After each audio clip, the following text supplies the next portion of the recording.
Жағымпазынадан жаудан жаман, халық даналығы Сайрам ауданының тумасы Жавахирге дәл айтылғандай. Ол сырттағы псевдо-уағызшыларды тыңдап, түзу жолдан таят. Радикалды идеологияны жадына жүктеп, сол уды айналасына жаят. Ең сорақсы, талай мұсылманды өлімге айдап салған арандатушылармен жасырын байланыс орнатады.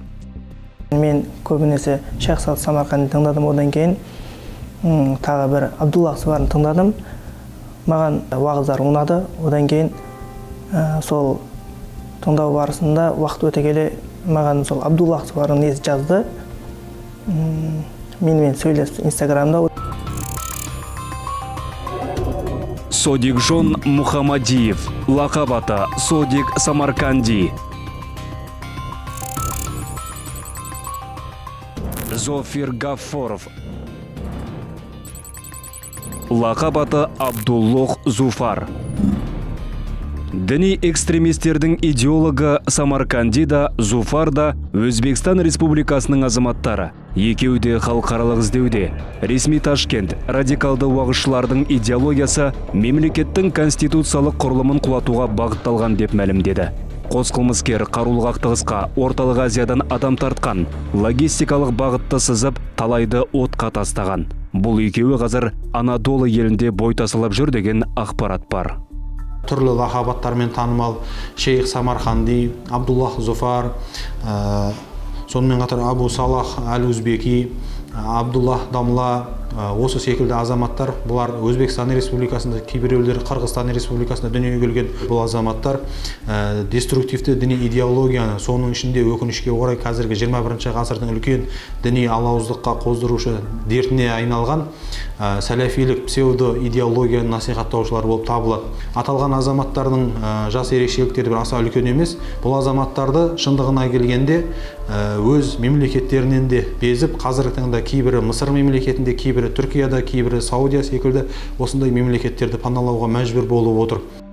Сырттағы ойыншылар идеологияларын жеткізу үшін сананы манипуляциялаудың озық тәсілдерін пайдаланады. Жавахир сол тұзаққа іздеп жүріп түсті.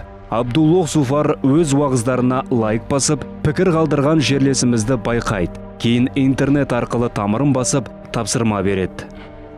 Маған видео жіберіп, сол бір тапсырмалар берді. Сол видеоларды өзің жақындарыңа бөліс, және историяңа қой деген сияқты. Қытайдағы, Палестиндегі, Сирияда мұсылмандар қинап жатыр, оған көмектесейік, оларға барайық деген Алла жолында жиһадқа шығамыз, оларға қарап тұра береміз ба, сол тура болса керек деп ойлап, соның видеоларын қойдым. Әлеуметтік желілерде Абдулла Зуфар бар, Шейх Самарқанди, Юсуф, Давран, Махмуд, тағы басқа да өзбек тілді радикалды уағызшылар жиі кездеседі.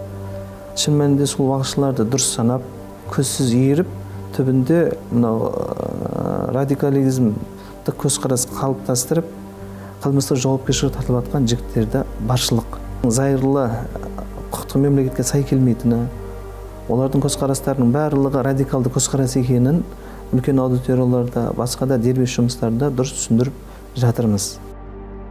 Радикалды уағызшылар зайырлыққа қарсы, ұлттың дәстүрі мен салтын Аллаға серік қосу деп қабылдайды. Тарихты да тамырынан балталайды. Есесіне діни қағидаларды шектен тыс саясиландырады. Ұстанымдарына қарсы келгенді қатаң жазалайды. Мен сол Абдуллах Зуфардың видеоларын қойып, ұстамаларын орындап жүргендіктен мені тұтқынға алды. Өзім туған туыстарыма, бауырларыма сіздерге айтарым, олардың уағыздарын тыңдамаңыздар. Сіздерден бір өтінішім, ешқашан олардың видеоларында көріп, тыңдап, бөліспеңіздер басқаларымен. Теріс ағымға ақпаратын сіздерге айтқым келеді.